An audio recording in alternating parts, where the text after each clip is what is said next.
Hello and welcome to Books with Sophie J, because that's what we're doing now and don't question it, okay? Thank you.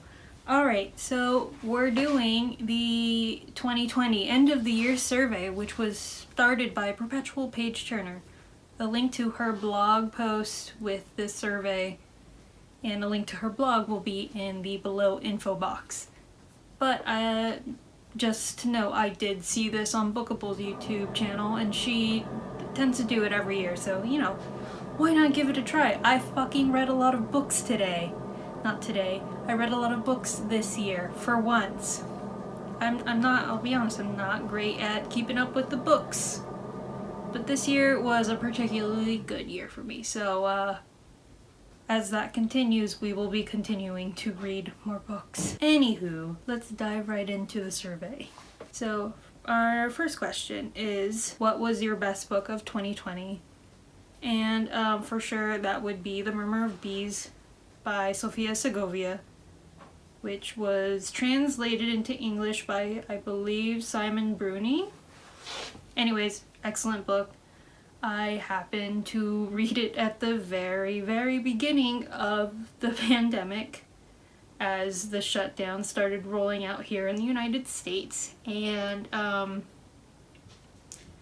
it just so happens that this book takes place, well, the first part of the book takes place during the Spanish flu hitting Mexico, and it tends to tie in this theme of magic with reality, but I don't know, something about, maybe it's just Mexican humor and I'm used to that being Mexican American. I just love the way she built these characters, and I felt like I actually knew some of these people, and I just would recommend. It's not a heavy book. I mean, there is some dark things in there, but light and dark tends to be a common theme with elements of magic, and I would recommend. I'm trying not to give away the story though. Sorry, I have to look back. I wrote it out.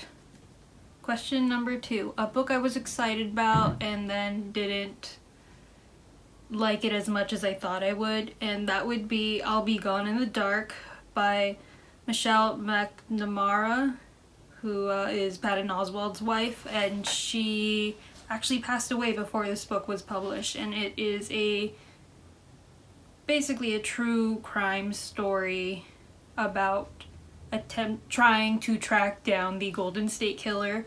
If you're not savvy on true crime, this book kind of helped reopen, I don't know if it helped reopen the case, but the case was ongoing basically, and it was basically a cold case. And the Golden State Killer has since been caught, and the author, Michelle, she passed away before that happened, and I don't know, just because of the attention that came to the book as a result of him being caught, I thought, it would definitely be like a string of things that maybe she discovered that helped catch it, but I think it just so happened she was working on this, maybe prying into a little bit, but it was still actively ongoing, and I don't know, I was just thinking it would be bigger, but it's still cool, right? But I'm not, as much as I'm into true crime, I'm not big on true crime books, so that might have been why I didn't like it as much. It's not a bad book. If you like true crime, you'll probably like it, so there you go. Number 3, most surprising in a good or bad way book that I read this year. Okay. This, maybe it's because of the book I read right before it, but people had me hyped for The Subtle Art of Not Giving a Fuck, which is basically a self-help book. And, I've only heard good things from it, and then as I read it, I was just, getting so angry, and I was not expecting to get so heated reading a self-help book. but a lot of it just came off as bullshit because of the book I read before it, which was also another self-help book, which is going to be coming up on this list because it's a very good self-help book. Anyways, I did not like the bro-dude vibes, and it was very off-putting for me because a lot of the scenarios in the book did not come off as genuine, and in fact just seemed like it would fuck up a lot of people. You know, I've been in therapy. I know the things that they tell you to do, and none of what he was saying seemed healthy for people, you know? I couldn't, okay? I just couldn't, and I did not think I would get so upset about it. Because usually I would just be like, whatever, it's a self-help book, what are you gonna do? No, I was pissed.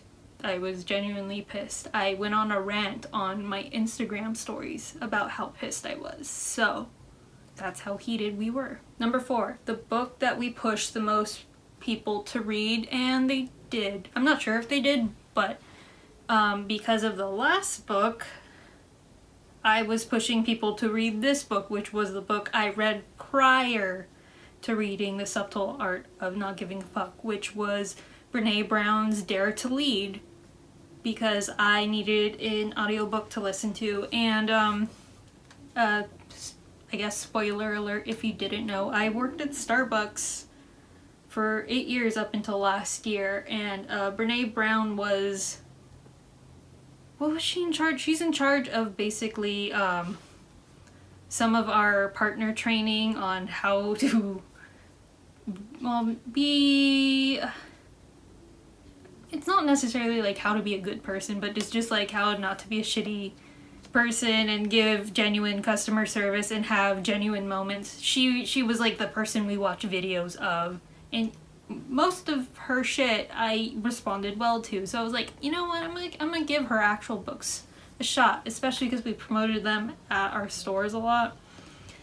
And I want to say, I think had I not read this book, I would have not decided to quit Starbucks, because genuinely, like, she pointed out like what makes for good leaders and what makes people want to do better in their workplace and shit like that, basically by, you know, having leaders that are genuinely, like, who genuinely care about their employees, and, you know, they don't... Anyways, basically her whole thing was, you know, you can't be the person in charge if you're a fucking asshole and you're not leading by example, but also not giving a shit about the people you're in charge of. And then I got royally fucked because of COVID, and then I decided I should leave because they don't want to give me health insurance anymore, but we'll get more into that in another video. Okay. What is the best series I started in 2020? And or best sequel or best series under basically any book that is part of a series.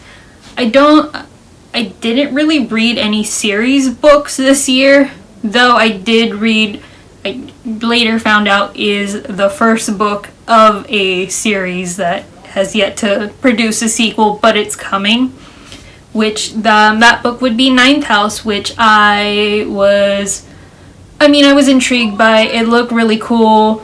Dark academia, secret societies at Yale, but it's still like based in realism, kind of Harry Potter-ish but darker. So I was into it, and I was pleasantly surprised by it because, you know, I was expecting a young adult novel. It was a bit more heavy than that, so it was dope. I would recommend it. Let me see what my description on my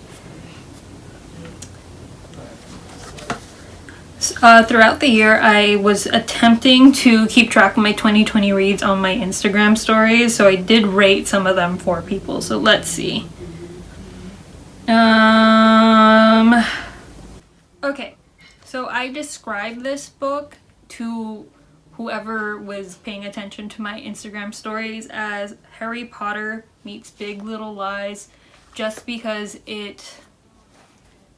I don't know if this is genuinely how Yale is, but especially with the secret societies that were on display in this book, it kind of gave me the sense of a small town or small community kind of shook up by the goings-ons within. So I think that's why I described it as Big Little Lies meets Harry Potter, but it was definitely a good one. And also for the ending I read, it didn't have an ending. There's still books that are being produced for it. I am eager to see what happens next in this series, basically. Okay. Anyways, yeah, give it a shot. If you like magic and shit, and you're into that witchy vibe type deal, give that a shot. Trigger warning on that one. There is somebody who ODs. There is sexual assault. There's a few like sketchy things, so maybe like if you're sensitive to that, stay away from it. But other than that, good series. Number 6. Favorite new author we read in 2020. I don't think this person had a debut per se in 2020, but it was the first time I read them. And I am kind of interested in reading the rest of the books that are currently out by them, though the first book by this person I just kind of liked, if that makes sense. Anyways, this person was Grady Hendrix, who when I read the Southern Book Club's Guide to Slaying Vampires, which just sounded really cool, and it was really campy at first. And like I literally was laughing out loud as I was reading it, and then it just kind of, there was a point where I was like, oh, this isn't as good as I thought it was going to get. But like I'm really into wanting to read the rest of his books because they're like 80s slasher movie type books, if that makes sense. And I'm eager to see if I like those more. I mean, there's one where it's just like an IKEA catalog that becomes a horror movie, like, but it's a book. But it sounds cool. We'll try it, right? Number 7, what is the best book from a genre you don't typically read? And that would be The Devil in the White City, which I listened to via audiobook, so I guess it was kind of like listening to a true crime podcast, but it is the story about the Chicago World's Fair and how that started, but also simultaneously you're being told the story of H.H. Hughes, who was a very notorious serial killer who used the Chicago World's Fair as a way to draw in people to his death hotel that was just a bunch of, well, I mean, he made it look like a hotel, and really, if you went to go stay there, you would not come out alive, because then you would get trapped in his maze of a home, which was his hotel, and potentially be tortured, killed. It's a whole thing. Honestly, it was so good. And also, I don't know who narrated it, but it was just like chef's kiss. Perfect. And I really enjoyed it. I think with the Michelle McNamara, with I'll Be Gone in the Dark, I also listened to the audiobook, but it wasn't as compelling, if that made sense. But maybe I just wasn't into the story of the Golden State Killer as much. I don't know. I don't know why I didn't like it. I wanted to enjoy it. It's so hard for me to understand why, though. But yeah, The Devil in the White City, totally would recommend. Number 8, what was the most action-packed book / unput-downable book that we read this year? And it was the Southern Book Club's Guide to Slaying Vampires. Like, especially that first half, I zoomed through it because I was like, yes, I want to get to like the juicy bits. But then I got to the juicy bits and it wasn't what I wanted. But, you know, we appreciate the drip, you know? It was good.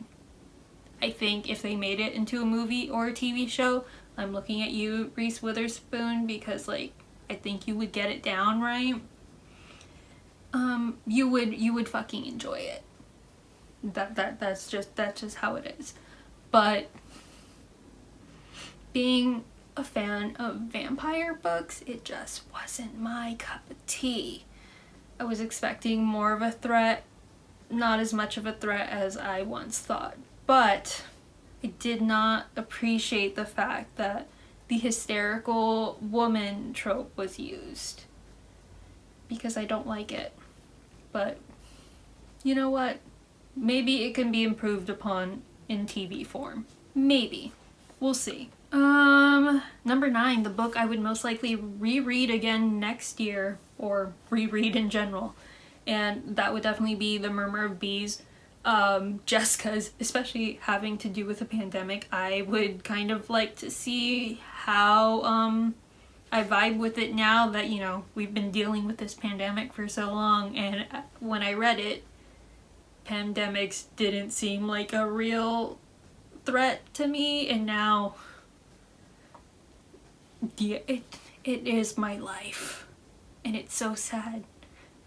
Though my whole life has been upturned and changed, but so is everyone else's. So I don't know. I want to just reread it to see the different perspective now that we're in the thick of it. You know what I mean? And this one is number 10. What was our favorite cover of any book you read in 2020?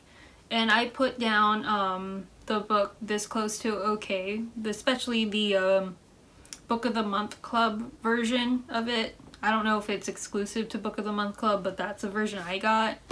And it's just a gorgeous cover. I love the vibe. It's part of the reason why I decided to read it. But also this book that I picked up at the last bookstore in downtown LA, which is Warriors, Witches, Women. Just is like a full-on book on different mythological women from different fables and from all different cultures. And I especially, I don't know if this pops up again in my book thing, I forgot, but just a shout out, like, it would be totally a great book for literally children to adults who are just into badass women vibes, because I think a lot of the stories in here, they tell you the story of these mythical beings, but also they tell you how men over time have basically warped them to be terrible, these terrible things, when in reality, you know, they were there doing the thing, helping people, and they didn't bring bad luck or anything. They were trying to help people, but, you know, Christianity hit, and then women were perceived as bad. That's like literally a lot of how these interpretations got warped. Let me see one example here. Like Morgan Le Fay. Like, we always see her as the rival to Merlin, right? No, this bitch apparently helped train fucking Merlin, and she was there trying to help women give birth and shit, and doing the thing. She wasn't bad. They just made her out to be bad. Anyways, beautiful artwork throughout, and would recommend. Question number 11. Who is the most memorable character of a book, out of a book you read from 2020? And that would be Simonopio from The Murmur of Bees.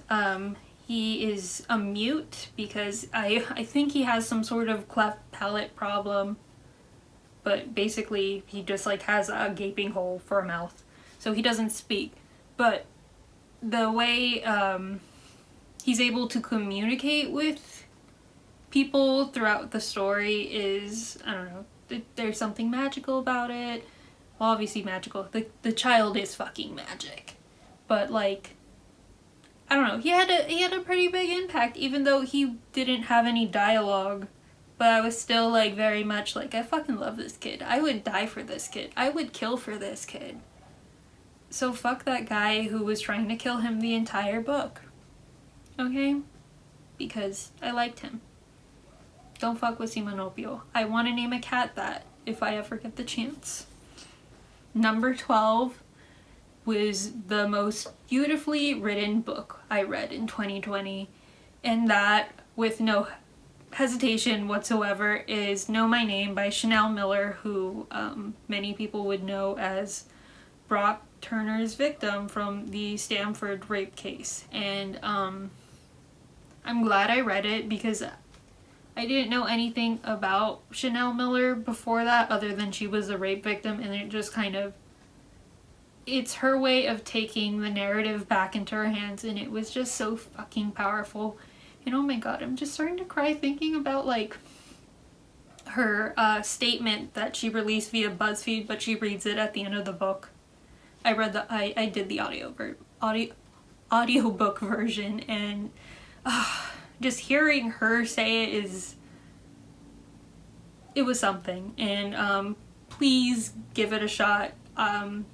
It's definitely a tough topic, but also powerful way of trying to get past being the victim for the rest of your life because of the one time somebody took advantage of you. And fucking beautiful.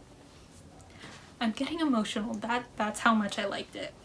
Number 13, which was the most thought-provoking book you read? And for me, that would be a tie between Dare to Lead and Know My Name, just because I think Dare to Lead was like giving me the tools to kind of speak up for myself, but also recognize, you know, where people that are in charge might be fucking up, you know?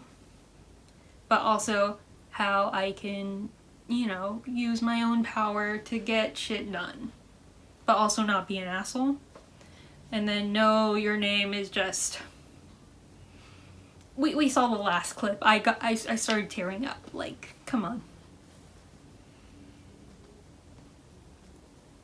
And okay. Number 14, a book I waited until 2020 to read, and I can't believe I did that. Why? That would be Little Women by Louisa May Alcott. And I don't know if it was because I was protesting it. It even took me a while to see the movie when it released last year. But I shared a birthday with her, and I still was like, nah, I'm fucking not doing it. Nah. But like now that I've read it, I'm just like, yeah, we vibe, we're birthday twins. I get you, Louisa. I get you, Jo March. We are kindred spirits. And I don't know why I was so hesitant about reading it in the first place. I think I'm just hesitant about classics in general.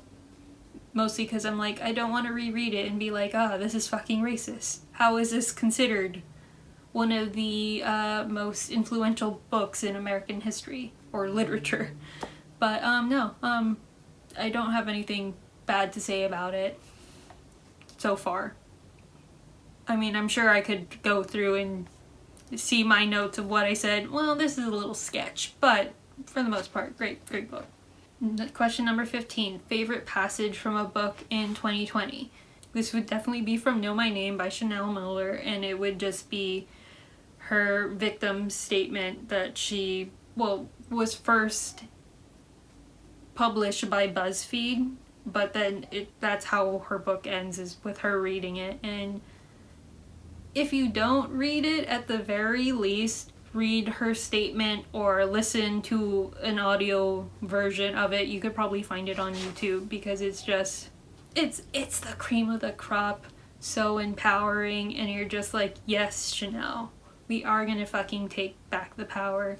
Fuck that guy for taking advantage of you and of all those dudes that take advantage of women every day. We aren't gonna be victims forever. We're gonna continue moving on, because if we don't, like, they win, you know? And I fucking loved it. I fucking loved it. Just Google it, please. And be in tears, and I'm sorry. We have emotions here, okay? It's fine. Fuck you, Subtle Art of Not Giving a Fuck, because we give a fuck, and thank you, Chanel Miller. Number 16, shortest and longest books we read in 2020. Okay, I know for sure the shortest book I read was The Poet's Dog, which is a children's book about a wolfhound. If you don't know, I have a pet wolfhound doggy. He's adorable and we love him. Hence why my mom is like, anytime wolfhound anything comes across, she's just like, we're buying it because we love Ollie this much. We must support the breed, I guess. And so I read it because she got it, and that was 112 pages. It's a children's book. Broke my fucking heart because it's basically about a dog being found abandoned in the snow, and you find out his owner has passed away. And it's so fucking tragic. And okay, this one, for the longest book that it said that I read in 2020, it would either be The Murmur of Bees, which is like 470 some pages, but Goodreads said that the Little Women edition that I read was 566 pages, but I don't think Little Women is actually that long. I'm not sure because I read via Kindle, and so it's either one of those two. And yeah, I don't like long books, but when I have to read them I will. But I enjoyed those two. Number 17, the book that shocked me the most this year. I don't think I was shocked per se, but definitely Ninth House, because it didn't go the way I was expecting it to go, and having what I assumed to be one of the main characters kind of just up and disappear, and is still disappeared into the second book, like, no spoilers, into the second book. I mean, that was pretty shocking, considering I thought I had that whole story pinned before I even started reading it, and I did not. So thank you, Leia Bardugo, for making something not predictable. Thank you. Number 18, OTP of the year. One True Pairing, so like my favorite romantic couple from any of the books I read. I didn't really read romance other than a reread from a while back, which is The Night Circus, which is one of my favorite books. I don't know if it hit as hard this second time around now that I'm older, but Marco and Celia from there, I would say they seem like a good couple. It's problematic in ways, but you know what? I vibed with it. It was part of the reason why I liked the book in the first place, and then another reason why I decided to reread it. It was a good comfort read for me, and I needed comfort this year. And that one just hit. Very romantic. We love it. Are they the healthiest of relationships? Probably not. But we're not going to get into that because we're just going to enjoy it for what it is. Okay, what was our favorite non-romantic relationship from this year in a book? And that would be the relationship between the sisters in Little Women, because we love women supporting women, and yeah, vibes. Number 20, I couldn't answer this question, so I'll just rephrase it so it works for me. So originally the question was favorite book I read in 2020 from an author I've read previously, but I didn't really do any new books by authors that I had read previously, but I did do some rereads. And one of those was, I reread Twilight, by the way. Me and my friend Natalie did like a whole mini podcast about it. I will link that down below. It was whatever. It was exactly what I expected it to be now that I'm reviewing it as an adult. Not as good as I remember. I also reread The Night Circus, which I mentioned, and then what else did I reread? What did I reread? Twilight, The Night, the Yona Losi Writing Club, which, by the way, at 22, I was just like, yeah, this book is deep. We don't know what the mystery is here. Me going into the mystery, knowing like exactly what happens now, and I'm 30, decided this book is terrible. But it was good. It's still good to read because you're just like, the fuck? How did I think this was good? Took me by surprise for sure. Number 21, best book I read based on the recommendation of somebody else.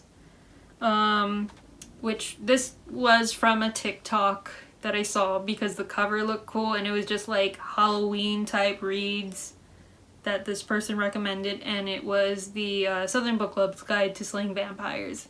Had I not seen that video, I probably would not have picked up that book. Because, yeah, it didn't sound as good from somebody else, or not from somebody else, from the back cover when I read it, and that person sold me on it. And it was just okay, but it was still good. Like I said, I want to see a TV show. I would love to see. Please, Reese Witherspoon, get into horror. You'll like it. This is, the question is my crush from a book that I read this year. Didn't really have them just because like none of the dudes in the books that I was reading were portrayed as dreamy, but like if I had to choose of the dudes that I read, either like Marco from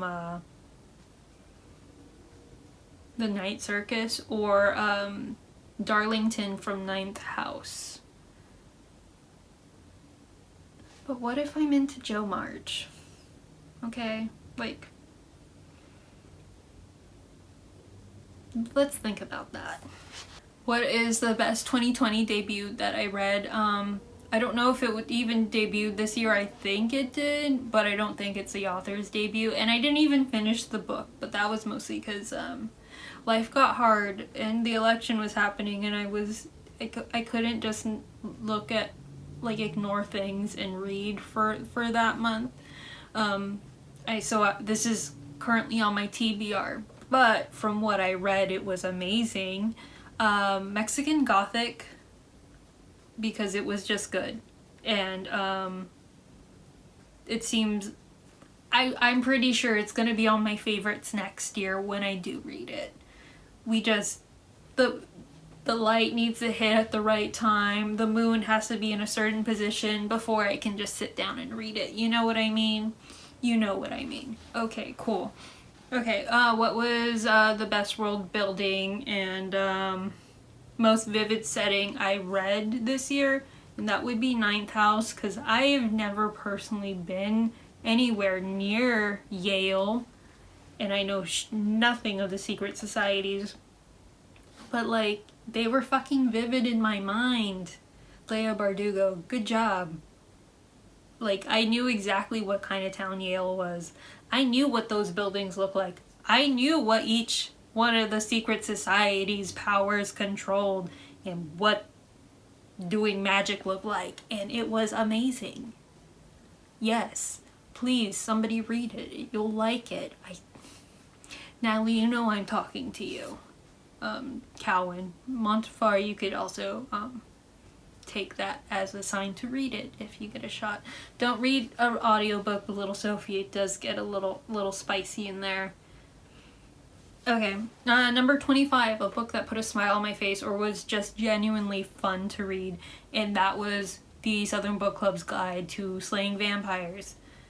Because definitely it read like it was Steel Magnolias when they decided they are going to be vampire slayers now, and they were just laugh out loud funny.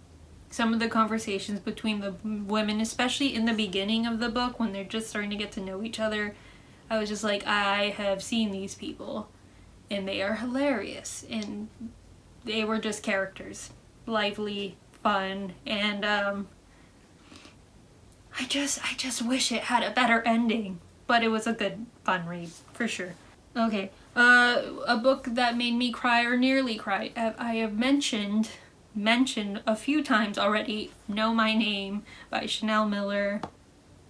It's just really good. Please just listen to that one bit I keep recommending because it's so good. It's so good. Number 27, what was the hidden gem of the year? The Murmur of Bees, because nobody knows about it. But I keep telling people, like, this book is good, yo. Check it out.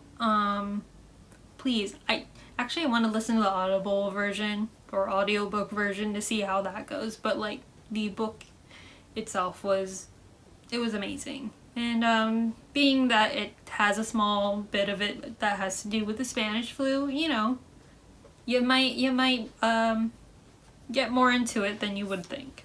Number 28, a book that crushed my soul, other than The Subtle Art of Not Giving a Fuck, because it's just terrible advice.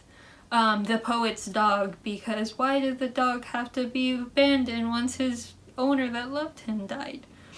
That's a children's book. Why do you do this, children's books? Why do you crush the souls of so many? Not fair. Number 29, what was the most unique book that I read this year?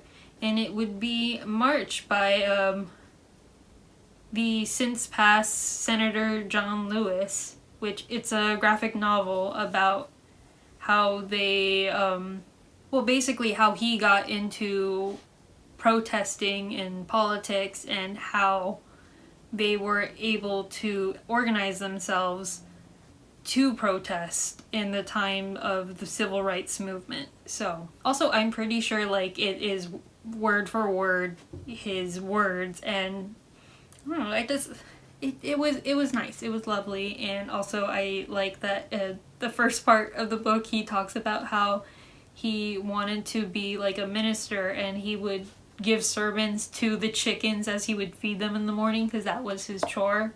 And that's kind of how he got started into becoming more involved in the civil rights movement, as it went from being a minister to that, kind of like Martin Luther King. Very good. It is a 3-part series for March, and he also has another series which is in the same vein of being an his autobiography, but in graphic novel form, which is Run. And it's about how he went from the civil rights movement to running for Congress. And, well, running for office. I don't even think it was for Congress. I'm uneducated. Please don't take away my books. Number 30, what was the book that made you the most mad? The Subtle Art of Not Giving a Fuck, because I gave a fuck, okay? It's just bad advice. I don't... Here is my thing. If you're gonna talk about how, like, the death of your, like, one of your good friends, like, fucking destroyed you, but then, like, 2 years passed and all of a sudden everything was good, and you just gotta let things go, and you gotta let, like, that shit go, it's like, no. People keep mourning. Even, like, you can't put a date on it. You just gotta let people feel shit. And I don't like that you just basically were telling people, like, yeah, you just got over it. No, fuck you. Whatever your name, Marson, I don't fucking know. I don't care. I don't want to read any of your books because it's bad advice. Let the dude bros have emotions. That's part of the reason why toxic masculinity is a thing. And, yeah, that was my, end of the year survey for reading books in 2020. Thank you for staying tuned. Do I have lipstick on my teeth? Probably. But we're just gonna vibe and figure out how to get this chair out of this corner because it's a tight corner. Look at beautiful Poe Dameron. He's from Yavin 4, just like my best friend. Before I check out, please subscribe if you are into my content. If you want to support me. Also give it a thumbs up if you did like talking books with me. If not, you could give it a thumbs down just so I know I'm horrible. Please, and if you want to give any book recommendations about your favorites of this year, or even just want to do the survey in the comments below, please do. I would like to have a conversation. That's part of the reason why we're doing this. That and there is a pandemic going on and we can't physically see our friends in person. So yeah, please support and have a good one.